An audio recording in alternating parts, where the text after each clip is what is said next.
আস্ত আস্ত রয়েছে সব মিষ্টি কুমড়াগুলা। খুব আমাদের খুবই পছন্দের এই খাবারটা।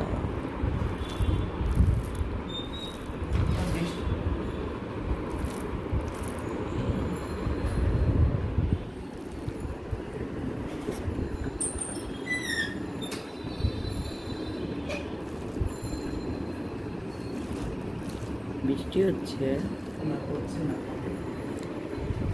যে আমি খেলাম খুবই টেস্টি।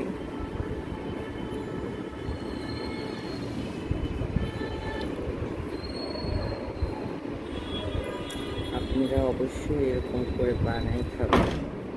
আমাদের এলাকার মানুষের মিষ্টি কুমড়া আর পুঁই শাক খুবই পছন্দ।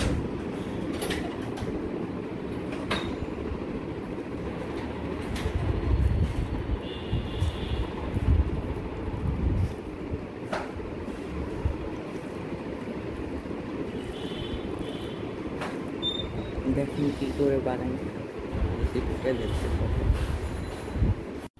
হ্যালো, এই যে এরকম একটু মোটা মোটা করে হলো কেটে নিয়েছি, মিষ্টি কুমড়ো কাটছি, আর এর সঙ্গে হলো পুঁই শাকের এরকম ডাটাগুলো কেটে নিয়েছি। এরকম মোটা করে কাটতে হবে, নাহলে মিষ্টি কুমড়োগুলো কিন্তু গলে যাবে রান্না করতে গেলে। এরকমভাবে আমি কেটে নিয়েছি। কড়াইটা গরম করে নিয়েছি, একটু তেল লাগে বেশি, এটা একটু তেল তেল হবে। একটু তেল দিলাম, তাওয়াটা অনেক বেশি গরম হয়ে গিয়েছে। এর মধ্যে আমি দিয়ে দেব পেঁয়াজ বাটা, দিব বেশি মশলা লাগে না, ছিল বলে একটু পানি দিয়ে দিলাম। এর মধ্যে দেব রসুন বাটা,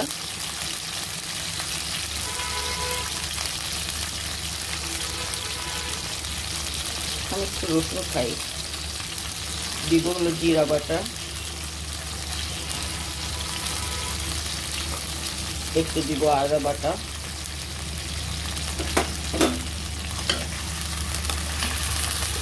এখন স্বাদ মতো ঝাল, কারণ শাকে সাধারণত একটু ঝাল লাগে। আমার সব আন্দাজ করে রান্না করি, আমরা তো স্টাইল দিতে পারি না।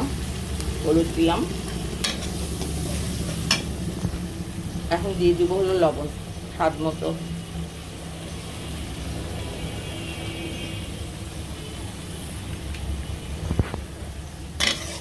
এখন এই মশলাটা আমি একটু কষাই নেব, একটু পানি দিব,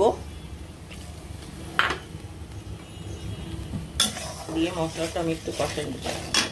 মশলাগুলো কষানো হয়ে গিয়েছে। এখন আমি যে পুঁই শাকের ডাটা আর হলো মিষ্টি কুমড়ো কেটে রাখছিলাম, এগুলো আমি দিয়ে দিব।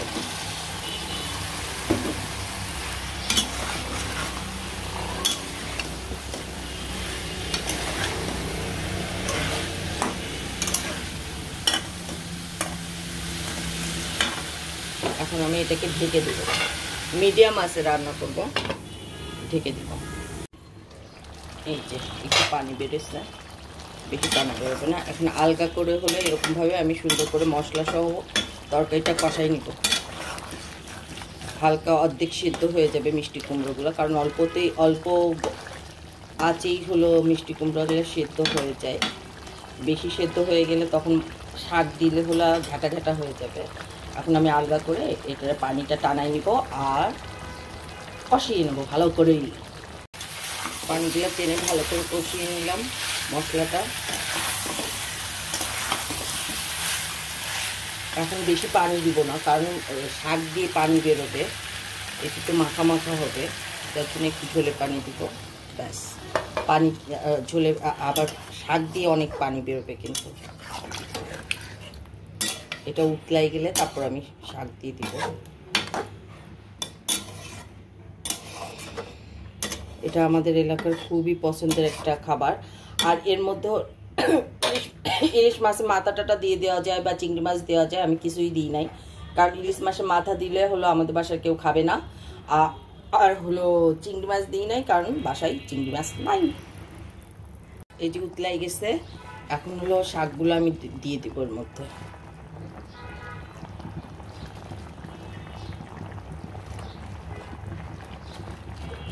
কারণ শাকটা দিয়ে কিন্তু অনেক পানি বেরোবে।